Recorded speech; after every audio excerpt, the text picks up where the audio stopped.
Koinange, and this is Jeff Koinange live. And you know, if it's Thursday, it's all about inspiration.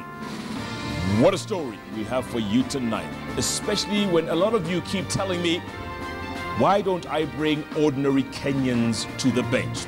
And we try as much as we can, but maybe we can do better. And we will.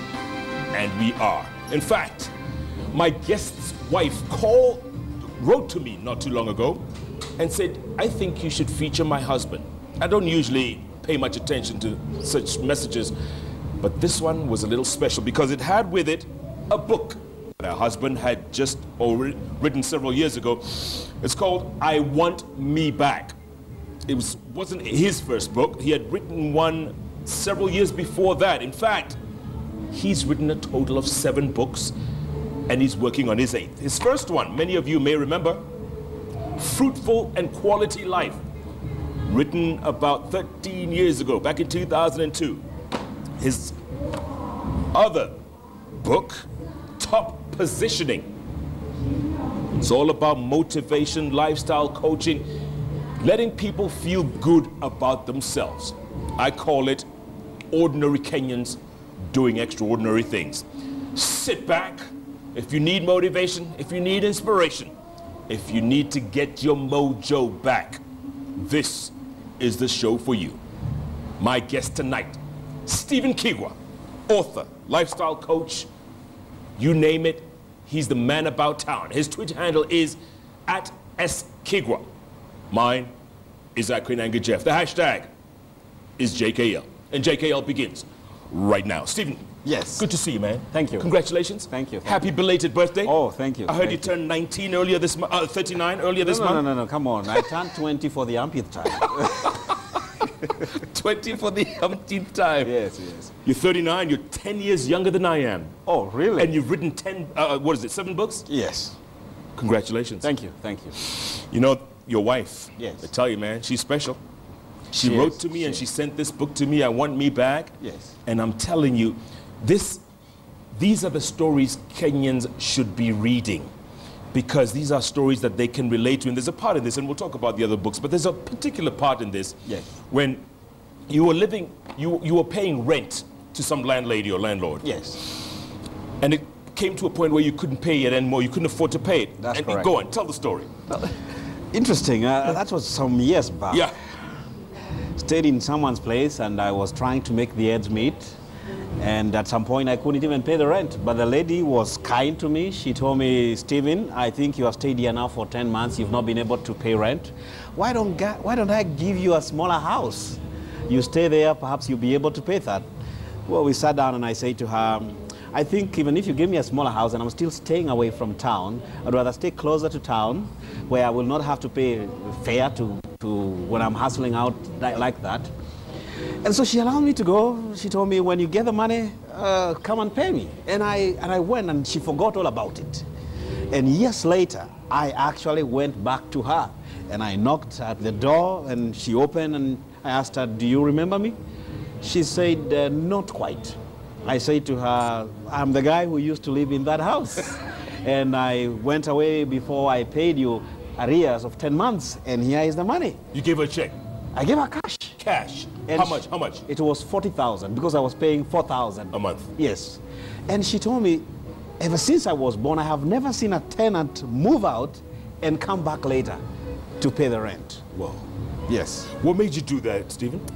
It's my values. In fact, I keep saying that money is something that I would not want to allow to corrupt me. And because of my values, the way I was raised up by my father, the values that were inculcated into us, so whatever belongs to somebody, you give it to them. You don't run away with it. Yes. That's special. That's special. Yes. There's also a part in this book, and I love that part, where you say you are the first person in the city of Nairobi to rehabilitate a toilet. That's true. But not in the way we think. Yes. Go on. Yes. That was on River Road.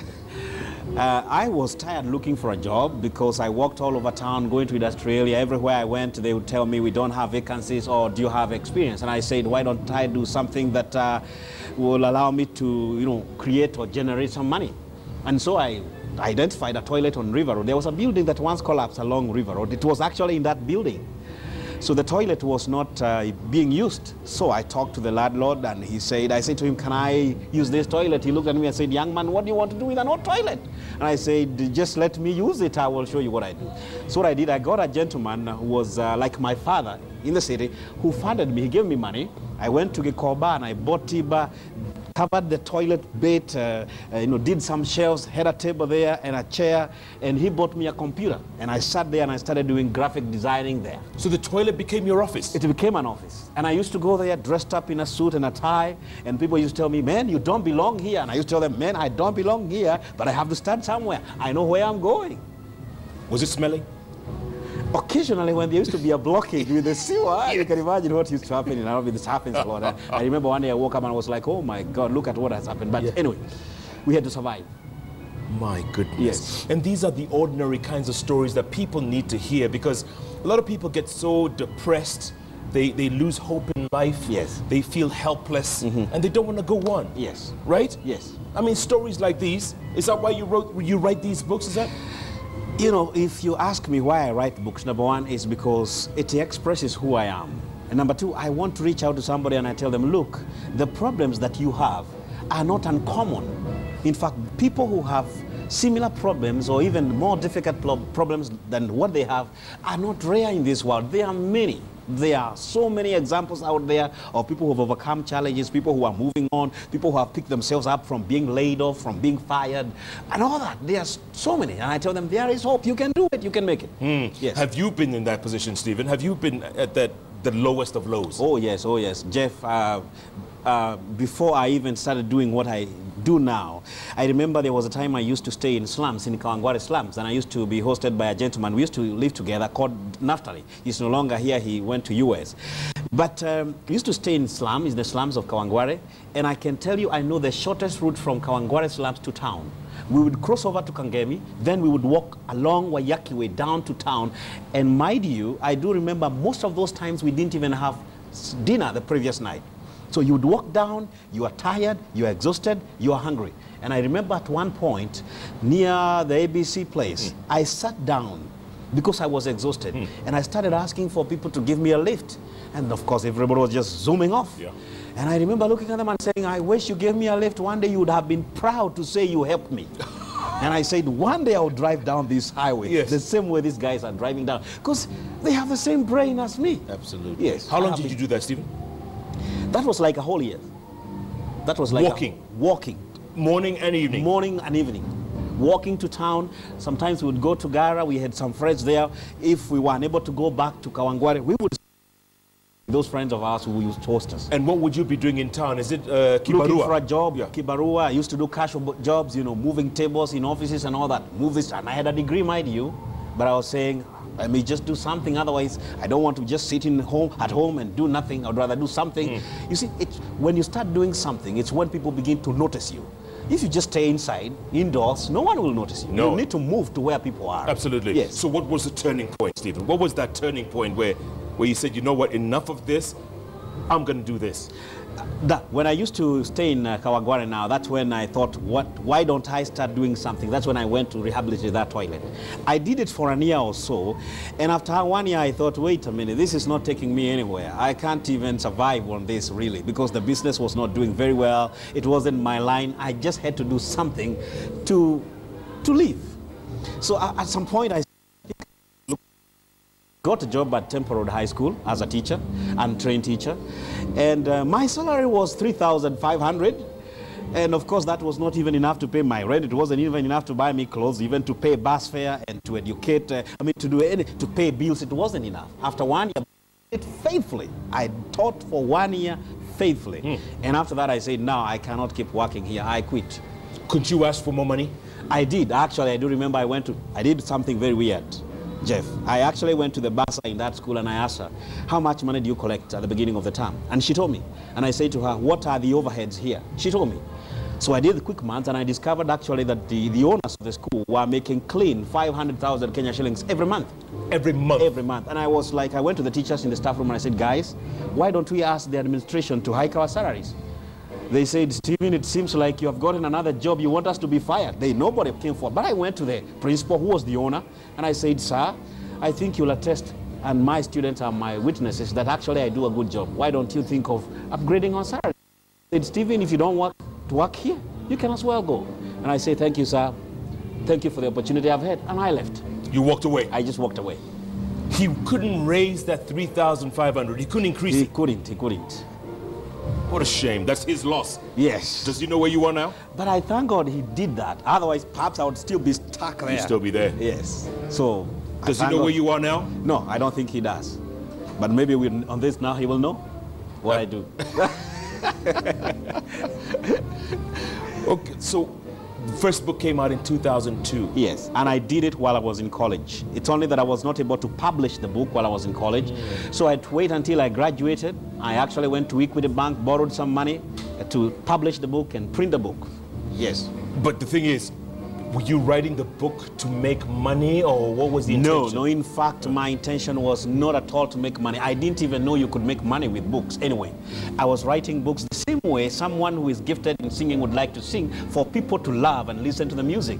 So I was writing the books so that I can feel happy to know that I have put something in a book. In fact, I think when you write a book, it's like you have invested in real estate, because a book will never depreciate in value. Now, when you look at it from an economic sense, yes. It'll be there, and it'll be there forever and ever. Yes.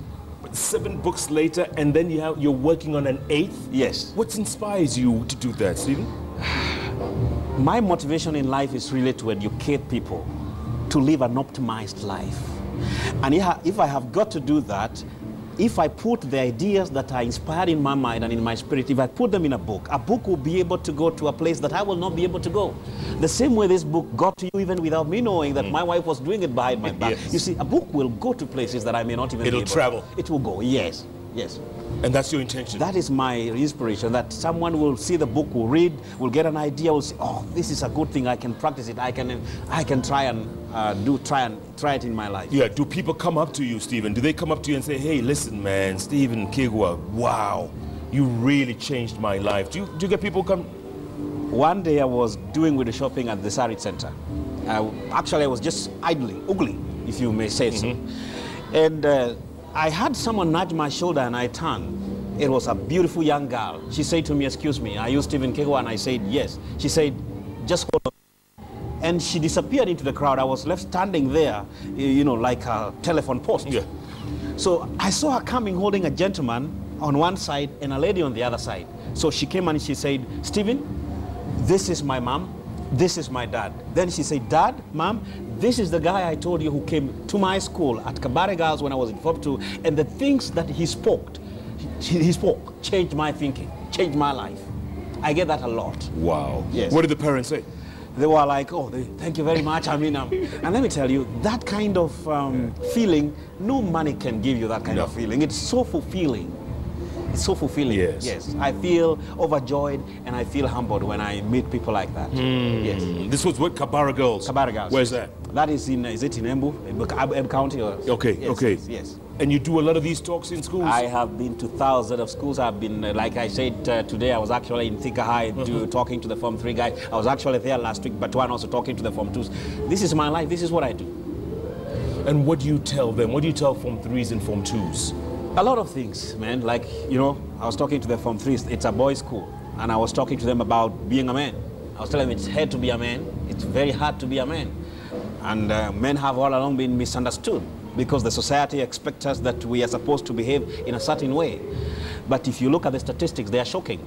Majority of the young people today who are being infected with HIV/AIDS are young people between the ages of 18 and 33. And majority of them, Jeff, are men. Majority of the inmates in our prison today are men, young people between the ages of 18 and 33. Majority of them, men. People who abuse drugs, majority of them are men. Men really have issues, and I was talking to them about how to be a man, because young men are suffering from identity crisis. Absolutely. Yes. And they're an endangered species in a way. Yes, exactly. Stephen, I want to talk more about that after the break. And also I want to talk more about I Want Me Back. Okay. I mean, I haven't read the others, but this one caught my attention, man. Thank and you. the title, fantastic. Thank you. At @Kigwa, at Koinange Jeff, the hashtag is JKL. We're talking Inspiration Thursday, folks. Ordinary Kenyans doing extraordinary things. Stephen Kigwa, and if you want to pick up this book, it's available everywhere? It's actually available at Textbook Center, Wexter Bookshop, on Amazon. It's available. Perfect. Yes. I Want Me Back. This is a must-read, especially if you're down and out, feeling hopeless and helpless. You need that lift. You need that push. I Want Me Back could be that push for you. JKL takes a break. We'll be back in a moment.